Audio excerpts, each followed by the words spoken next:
the big ideas is to co-locate our conference with another conference. How do we co-locate? Who are we doing it with? We had a conversation with the Brewers Association.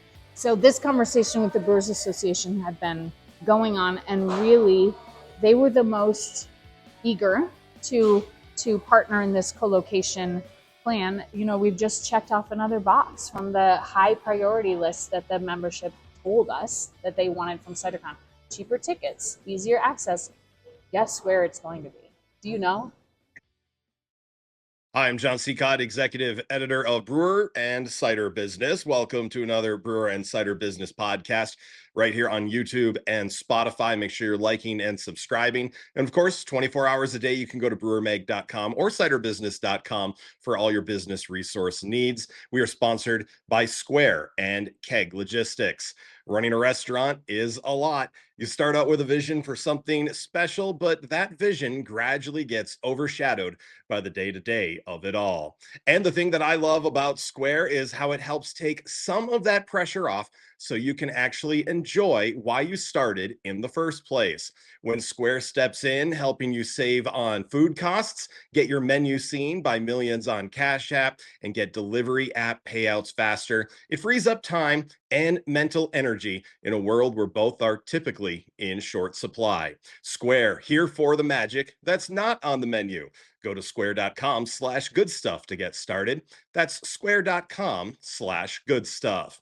And you can go to keglogistics.com/brewermag for more details on Keg Logistics as well. Well, here I am in between halves of a World Cup match. Hopefully you're checking them out as well. And I'm on vacation this week, so I'm going to make this kind of short. You heard the announcement at the very top of the show from the American Cider Association Board President, Christine Walter, that the ACA is going to partner with the Brewers Association to have the 2027 CiderCon happen at the same time and place as the 2027 Craft Brewers Conference, which will be in San Antonio, Texas, this coming April. Christine shared the news with us at Brewer and Cider Business about a month ago, and we were chatting about it. And I'm glad I finally get to post this interview as we did it the day after judging and awards took place for the 2026 GLINTCAP.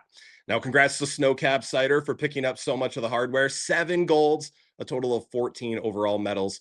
Great job for them. And congrats to all that placed at GLINTCAP. So here's the full chat I had with Christine the morning after the awards and the full explanation of how and why this co-partnership of conferences is going to be coming up in 2027. Hear it all right now on the Brewer and Cider Business Podcast.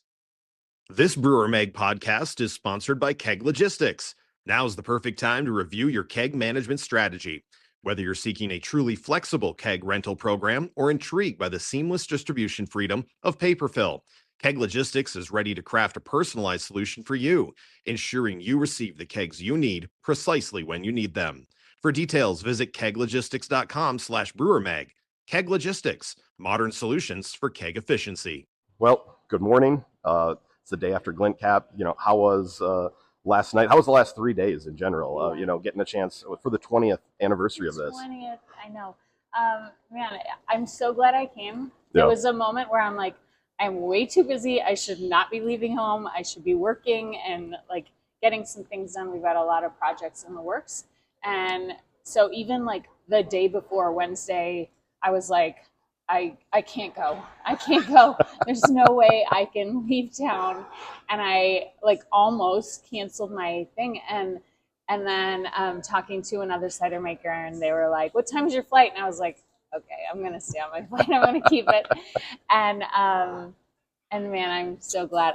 Always when I walk into the room, I'm like, man, I love these people. I'm so glad to be here. So the last 3 days have been amazing. I always love the opportunity to be surrounded by cider makers. Mm-hmm. They're just such a rich tapestry of human beings, a lot of nerds, a lot of like really smart people who are doing really like cool, brave things. And so I'd say that was amazing. And I mean, I don't know, like, should I dive into all my favorite things about GLINTCAP? Yes. Okay.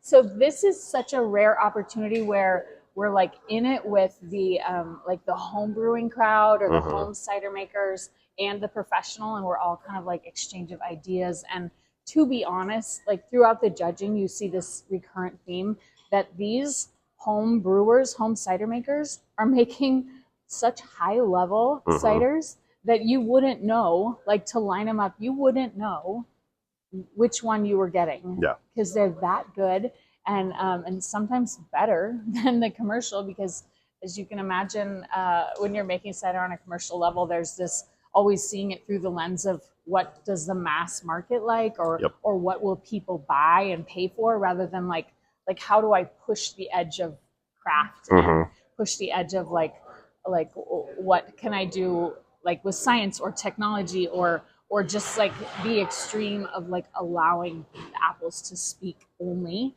when sometimes the words they say aren't the words you want them to say, but they just do. And so there's this choice to let that be pure and raw. Yeah. And as a home cider maker, you're not worried about, you know, it telling the story of itself on its own and having that appeal to the broadest group of people who are going to pay for that cider. Like, you're going to share it with your friends and your colleagues in the industry, and that's all that matters. You get to tell the story. Like, as a home brewer, you, like, every glass comes with you, right? Yeah. You're sharing it, you're telling the story. Whereas as a professional cider maker, you're putting it out there on a shelf and walking away, and you never get to say, oh, the reason I did this, or what you're tasting here is this. And so it's such a different thing. And like, what a freedom as a home cider maker to be able to do that. And you get to have a job that makes real money. Exactly. And the cool thing is like you said, you get to be in a room with so many people, judge-wise on the backside, you know, great people that were put GLINTCAP together, and get to meet, you know, other enthusiasts, and there were other cider makers that were stewarding, and, you know, this is my first opportunity to steward, and you know, it was great. It was a great opportunity to sit and listen, and to hear it. I've done some judging myself, as, you know, like on the homebrew level, and I've helped organize the Ohio Beer Association, or Ohio Beer Awards. But to see it, you know, now, like, in the trenches again, and like it was a completely different way of doing things, and it's given me ideas to be able to go through as well. So I thought that was really neat. How long have you been judging, and do you like, is judging a favorite, or do you like? I love judging. Yeah, I love judging. I'm very judgmental naturally. I'm just kidding. This is my 8th year judging GLINTCAP. I missed 2 years over the last 10, and so 8 years, like, it has a real, like, both a nostalgia and an excitement for, like, my perception of why we do competitions is to push the level of craft forward, to push the skills and the, you know, like, expression of ciders, and how we're controlling the quality.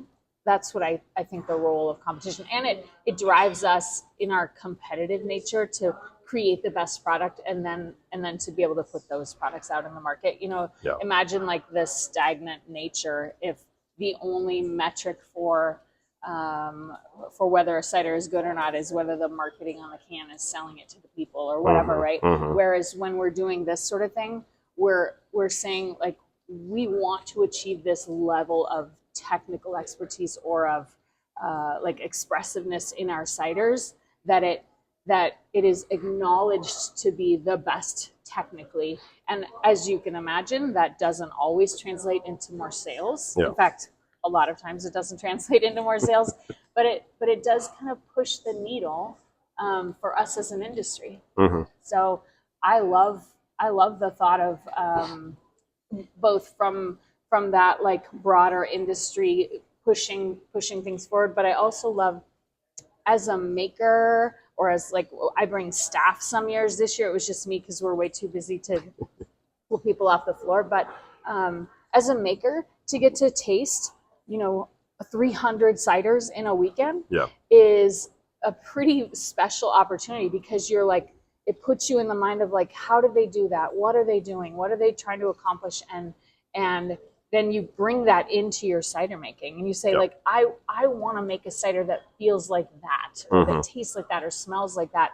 And how often do we get to really, like, sit before so many different examples of how cider making can be done? Well, obviously a lot of great ciders got tasted this week, but you're in the industry. The industry is having some changes. You guys just announced some things, so I wanted to have a chance to talk with you about it. I mean, what is going on with the ACA going forward? Yeah, so I'm the president of the American Cider Association's board of directors, and there have been a lot of changes over the last maybe 2 years. We had our longtime executive director and CEO, Michelle McGrath, step down a year and a half ago, and right before harvest, which is, as all of us on the board are cider makers, kind of puts a little scramble into things. So we launched a nationwide campaign to find the next CEO for the ACA, which was a big thing because the industry was at that time going through a big turmoil and change, and we were finding that the model that we had did not work anymore. You know, like post-pandemic, our main both fundraiser and sustainability measure was CiderCon. It was like a big part of our mission of like, what is the value that the ACA brings to the industry? It was CiderCon. It was bringing together people. It was doing the education piece. It was getting us in front of and close to the vendors that supply us with equipment and yeast and anything we need from a technical standpoint or other standpoint, business, social, all of those things to CiderCon, to one place, so that we're all, we all have that access, and packaging it in a way that was appealing to people to come, so that it essentially funded the staffing to run the ACA, to put on CiderCon, which is a year-long thing. Like the second CiderCon is over in February, we're planning the next CiderCon. Like you take a week off and then you're back in it. So like it has to cover those costs. And as such, this shift of people not necessarily going to live events or being much less likely, combined with increased travel costs, economic pressures. And so people weren't going, they weren't showing up, and vendors were harder to get. And that's kind of what subsidizes a trade show or a convention is the trade show aspect, getting these vendors to pay for like the food and bev stuff. And otherwise, the true cost of putting on a convention is well over $1,000 a person, closer to $2,000 a person. Nobody like in our industry can afford to not only go themselves, but to bring staff and to show up and to fly to wherever it is, because as a nationwide industrial organization or industry organization, we're pulling people from the entire US and international, and they're having to fly in and take the time off work and all of those pieces. So when you're getting like the numbers just like dropping and dropping and dropping every year since pandemic, it caused us to like have to reframe, and a lot of challenges with the current model meant that we were kind of grasping at straws. And when you book a convention like CiderCon, you're booking it years in advance in order to secure that hotel. Like it's not like it can be like in 3 months, hey, you know what, we should go to the Chicago Hilton and do that. That was booked 6 years prior. So before the pandemic or during the pandemic, when you were kind of guessing at like, we can assume this level of growth within the industry, and of course you're looking up and to the right. And so for us to be getting to these places, and it's not unique to the ACA, right? Like all organizations are going through this same sort of like readjustment, realigning ourselves with the current economic model, signs of the times, travel expenses, gas prices going through the roof. And so we are having to renegotiate each of those contracts and situations for CiderCons, and kind of figure out how to not lose money on that, which is unfortunately, like people going to CiderCon are like, oh man, it's so expensive, they can't make it cheaper. Well, man, I'm trying to make it as cheap as we can so that more people can come, because nothing would be more successful than to see thousands of people show up representing all aspects of the industry, the cider makers, the vendors, the cider enthusiasts, the home cider makers. All of these people coming together is what brings me the most joy, because it's how, that diversity of thoughts and spaces like brings us to the next level as an industry. And so getting those people all together is the challenge, and it's what we want. So to circle back to the first question about finding a new CEO, we found a CEO, and when I was leading the charge to find that person, I wanted a disruptor. I didn't want an internal person who was kind of stuck in our, like, this is who we are, this is the way we do things. I wanted somebody who was going to come in and be like, what are we not doing best based on the world, right? Like, how is the rest of the world doing things that cider hasn't learned yet or has been resistant to? And so that's the person we hired, Monica Cohen. She had come, she was a maybe 20-year dairy world veteran, and she was known within her roles previously with the DFA as a person who changed things. She made changes culturally and systematically, and that is exactly what I wanted. And just a fierce leader in a lot of ways, and brought an energy to the organization, and could be a little polarizing, and I don't mind that. Like, if somebody doesn't hate me, then I'm not doing it right. So we found her, and I felt very fortunate to have convinced her to join the organization. We were, pretty much smaller than what she was used to in the dairy world.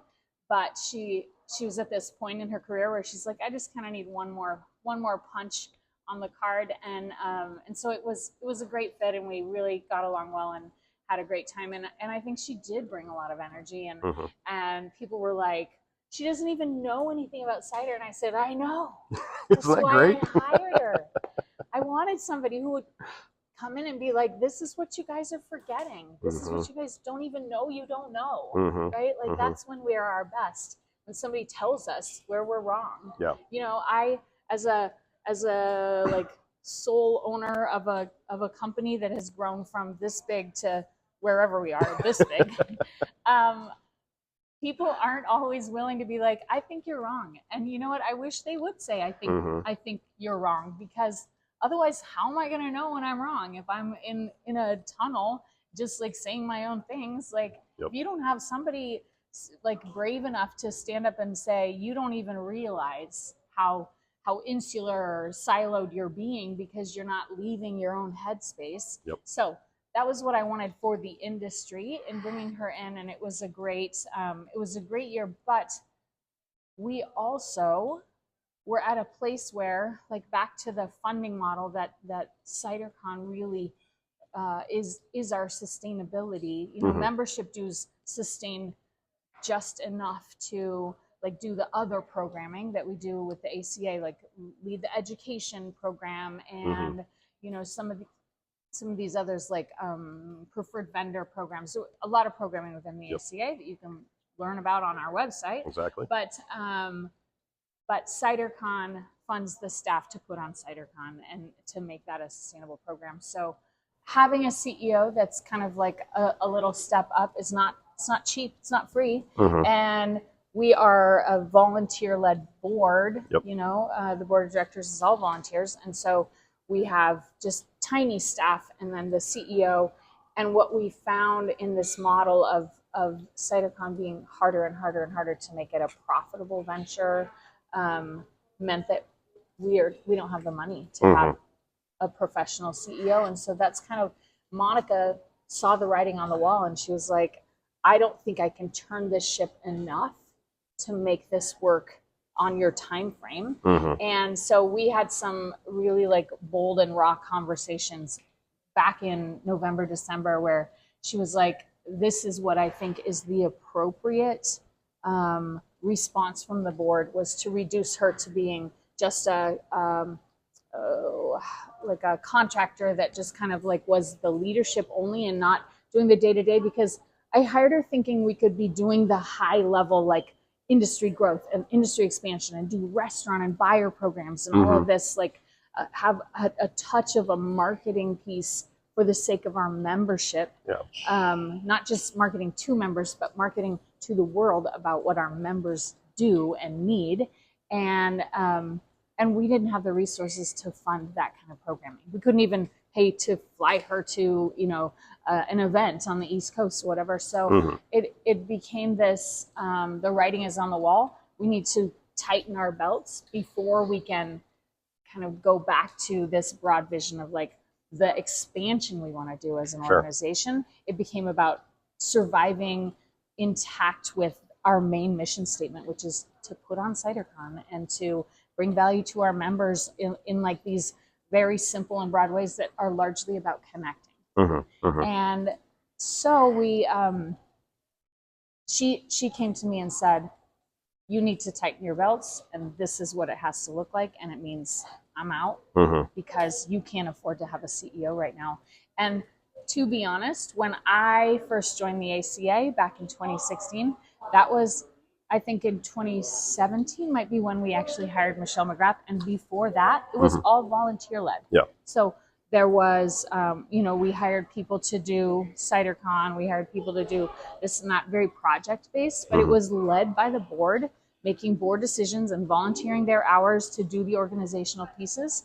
And there's such a sense of confidence in that sort of sustainability of like you're doing the necessary things by people who are dedicated to the cause, and not spending a lot of time, managing employees and all of that. And so we're returning to that model in a way that is reflective of the current industry, like the current economic pressures.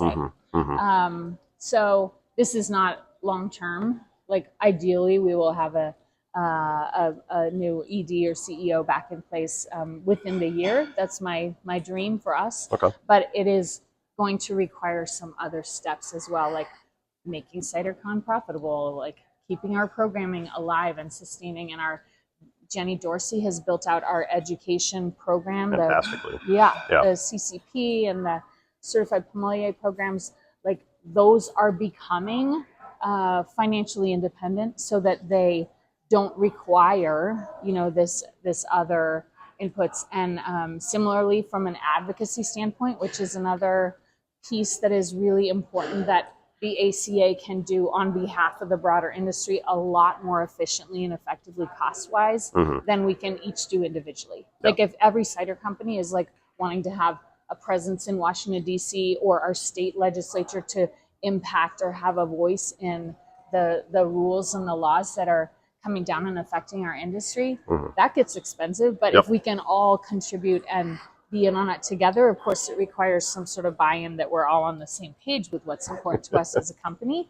But in a lot of ways we can. There are very industry specific things like the carbonation tax and labeling requirements that are based on these very old-fashioned things that came out of prohibition and have not really changed enough since. So that program is also something we would like to flesh out, but it all predicates on us being a sustainable organization financially. Right.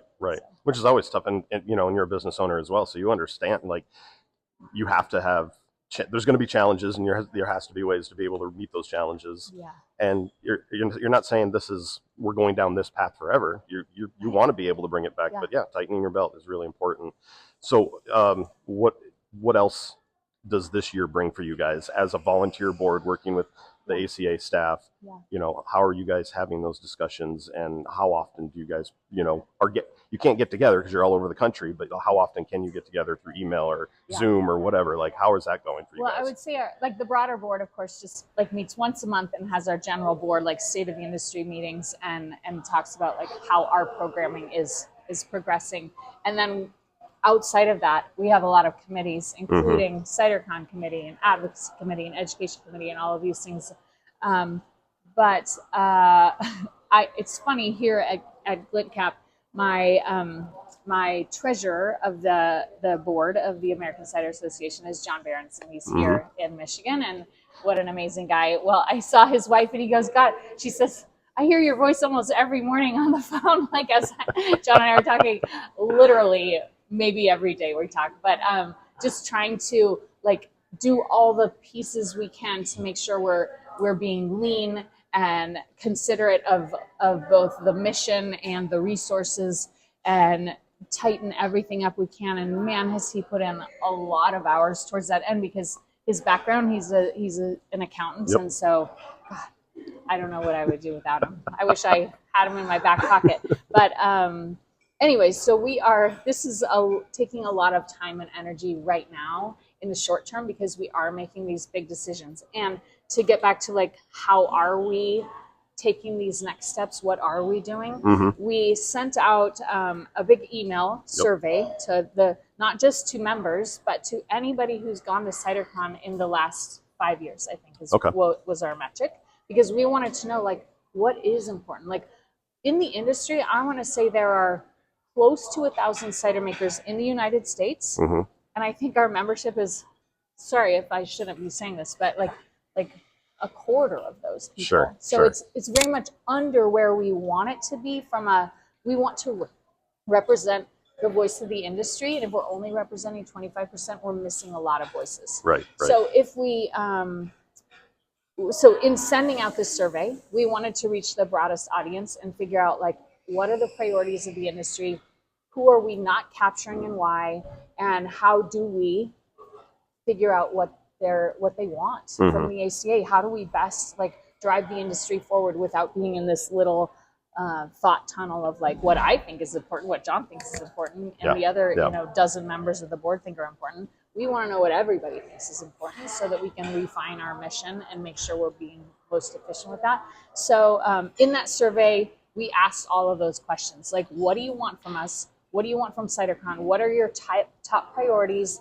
And kind of listed them out. And then if we were to say that the model of CiderCon would shift, what would that look like? Like, what is your choice of these different options? And we as a board had this brainstorming session where like, what are the ways that we could represent the industry and bring the industry together in the best and most efficient way in the next few years? Because like the world is changing at a pretty fast pace, and how do we capture that for the longest amount of time, or even for just a sustainable couple of years?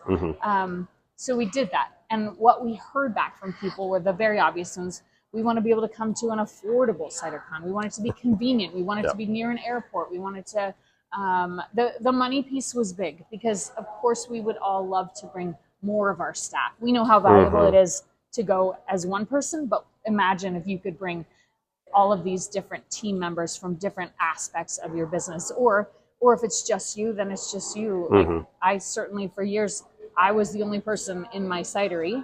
And so just me coming was enough. But then the more you add people, of course, they will all benefit from the programming there as well, and the connections and the networking and just those relationships built. So affordability, access, and again, sorry to the Midwest, sorry to Chicago, but people said, I don't want to come to Chicago in February for my vacation, which is effectively what a farmer is doing when they come to a convention.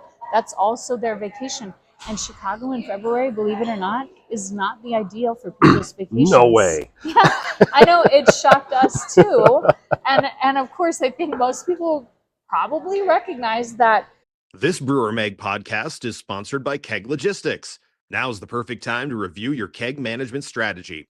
Whether you're seeking a truly flexible keg rental program or intrigued by the seamless distribution freedom of paper fill, Keg Logistics is ready to craft a personalized solution for you, ensuring you receive the kegs you need precisely when you need them. For details, visit keglogistics.com/brewermag. Keg Logistics, modern solutions for keg efficiency. Running a restaurant is a lot. You start out with a vision for something special, but that vision gradually gets overshadowed by the day-to-day of it all. Now, the thing that I love about Square is how it helps take some of that pressure off of you so you can actually enjoy why you started in the first place. When Square steps in, helping you save on food costs, get your menu seen by millions on Cash App, and get delivery app payouts faster, it frees up time and mental energy in a world where both are typically in short supply. Square, here for the magic that's not on the menu. Go to square.com/goodstuff to get started. That's square.com/goodstuff.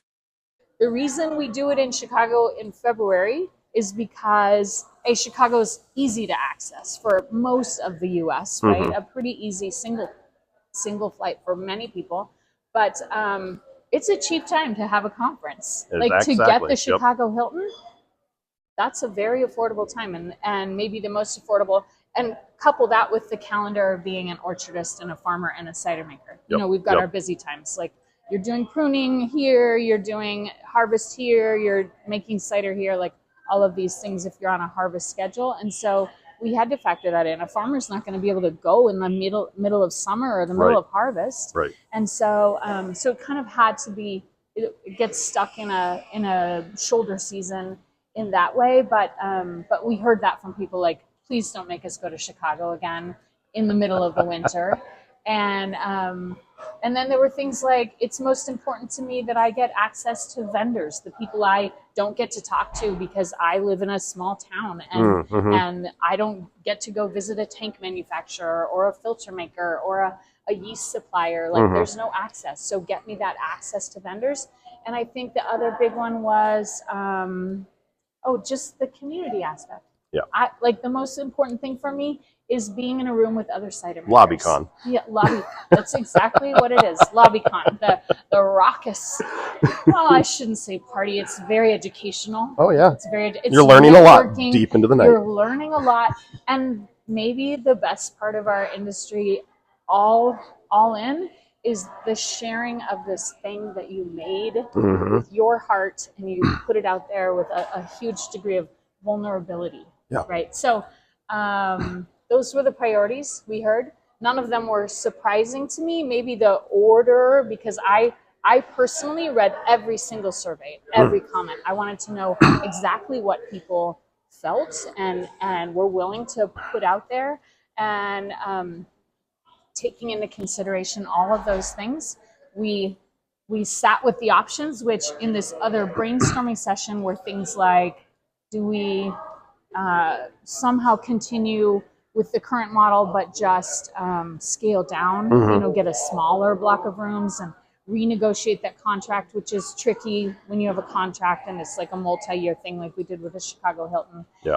The price structure is all predicated on this long-term commitment. So do we renegotiate that and pay the penalties? Do we take it out of the professional realm? Do we do it in some cider barn somewhere? Do we do it in a much simpler, smaller venue, like, a smaller hotel, a less desirable or cosmopolitan place? Do we, weighing out all these things? Also the thought of having an East Coast one and a West Coast one so that it was easier to travel to. Yeah. Like, how do we make it affordable, accessible, a desirable time of the year, access to more vendors? And the other challenge, like not to be forgotten, is if you were at CiderCon in Providence this year, you saw like in today's economy, in today's climate of, breweries and cideries and wineries closing every day, there's equipment out there on the market all over the place. Yeah. And so a lot of the vendors that we've relied on for sponsorships and that subsidizing the whole conference experience, they're not coming. Yeah. They're not flying in all of their, offerings of equipment the way they used to do, where they would bring in like 3 different pasteurizers and canning lines just all over the floor. It was scarce this year, and you can't blame them. If people are not bringing their pocketbooks, then you're not going to bring your equipment. Yeah. Right. And it just is the nature of the economics, and they're tightening up and they're saying, we're going to skip this trade show this year. We don't have the budget for travel. And as travel gets more expensive, with the way of the world at the moment, vendors are harder to come by. Yep. And they walked away from their prepaid for booths because it was cheaper to do that and not show up than it was to bring their staff and pay the whatever. I can't even imagine how much it is to ship a thing across the country. Sure. I mean, I think I know because I paid to ship equipment across the country just to, buy them from a vendor. But those sorts of decisions meant that our trade show felt less than sustainable, and it actually was less than sustainable. So how do we lure vendors back in? How do we keep them involved in our community? Because that is an important piece, and that is something that was a priority to our members. So we started looking at all those things. So we had a lot of other goofy ideas, which I'm not even going to share. But at the end of the day, one of the big ideas is to co-locate our conference with another conference. And this is done all over. You see it like like food conferences, they'll often like a restaurant conference with a raw foods conference, or a consumer product goods with a distribution conference. Like they do that. It's been being done for years because the nature of renting out a platform for a trade show venue, that's expensive. Right. Like that, our food and bev minimum, say at the Chicago Hilton, including like the room rentals and the food and all the support of that, like $250,000 minimum. Like do the math on how many tickets have to be sold to the conference to pay for that. Right. It's all coming from the vendors. So we need those vendors, and we need to support those vendors so that next year they're like, yeah, we sold things, we made connections, we networked. It makes sense for us to come back. If we don't sell anything, why would they come back? Right. Right. So this co-location means leveraging all the people going to that conference and all the people going to that conference, both going to that trade show. And it means one less trade show that those vendors, if they appeal to both this crowd and that crowd, they're not having to go to this individual conference and that. Yep. They can send one team to this and hit both. And so that to us seemed like the winning model. And of those priorities that I mentioned earlier, like access and time of year and whatever, affordability, all of that is met by the co-location model. So then it's about like, how do we co-locate? Who are we doing it with? And we have dabbled in, like what would it look like to partner with the American Mead Association? What would it look like to pair with Wine America? All of these different things. And all of these industries are also in the same boat that we are, and also kind of grasping for like, how do we survive? How do we bring our members together and maintain some integrity of the community and all of the things that are high priority. And so we began looking for those partnerships and having those conversations. And we've actually been having them over the last couple of years because things have, like, the writing's been on the wall. The numbers have been there and in decline over the last few years. So we had a conversation with the Brewers Association, who also, I'm not going to say their specific numbers, but like prior to the pandemic, their numbers were here. And then immediately after the pandemic, maybe half. Yeah. And so they're going through that very same thing of like how do we stay relevant and create value and capture all the value that this organization, the convention, brings to, because it really, like, people walk away from CiderCon inspired and motivated and ready to stay in it and put their heads down, and they have new ideas, new educational pieces, and new resources, so, and new equipment sometimes, hopefully. So this conversation with the Brewers Association had been going on, and really they were the most eager to partner in this co-location plan, as well as they have a lot of resources, resources that by sheer size, the brewing industry has really suffered some in the last 10 years, as you know. And so both the size of them, like, I can't even guess at what their membership numbers are, but it's maybe 10x what ours is, maybe much more than that, actually.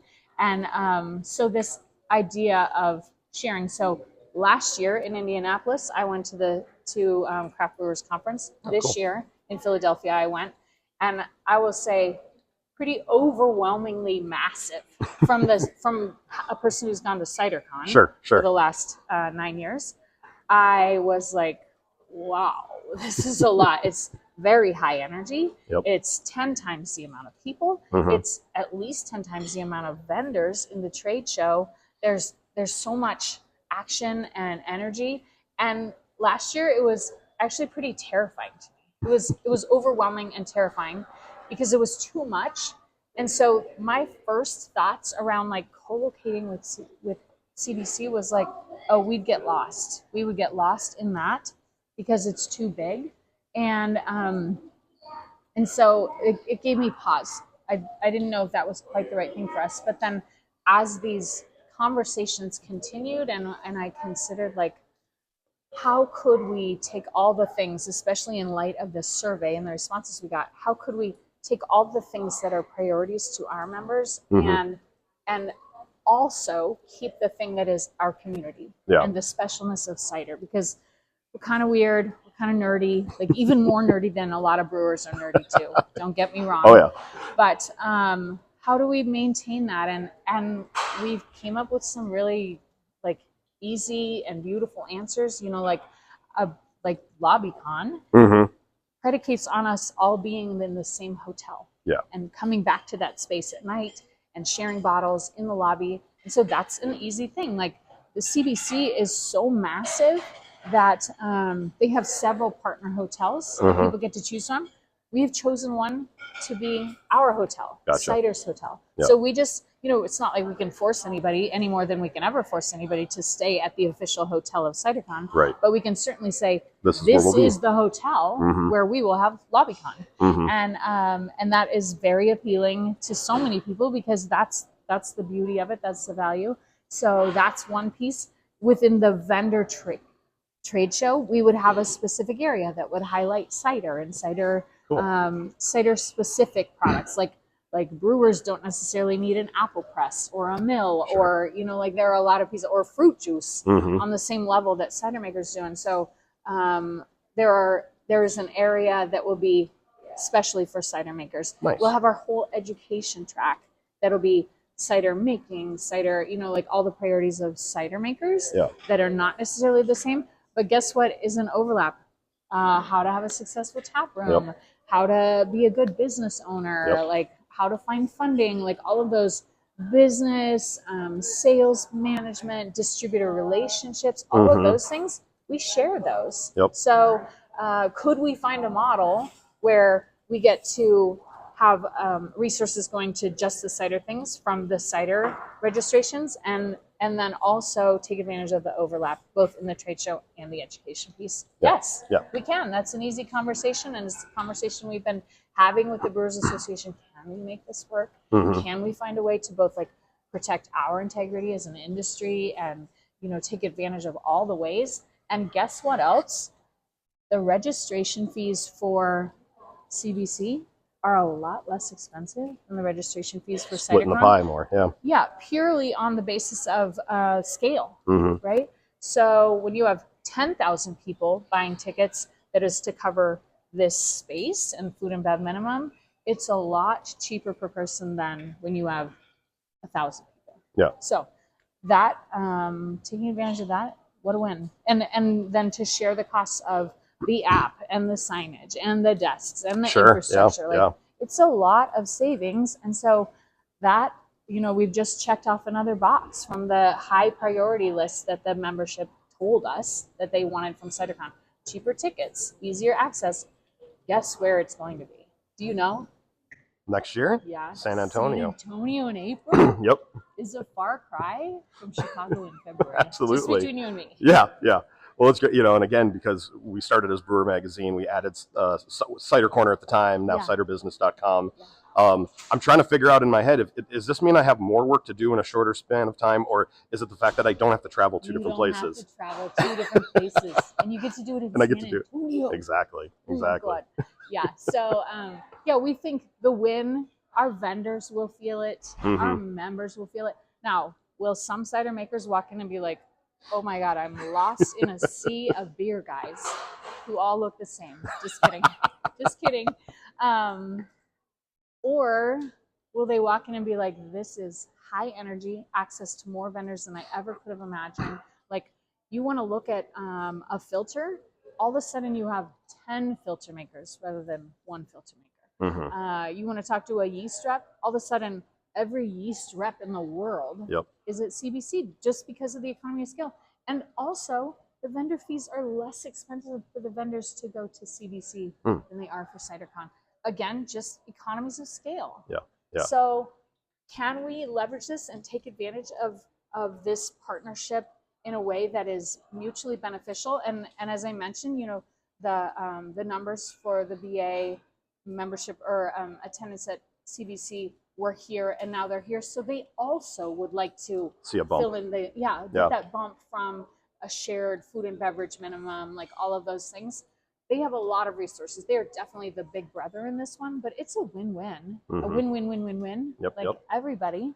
So as you can tell, I'm very excited about this. Of course, there will be people who are terrified and don't want anything to do with it and are not beer. You know, we as an industry often, or a lot of our makers associate more with wine. We are wineries and legally defined as wineries. And so would we be better positioned to partner with a wine organization?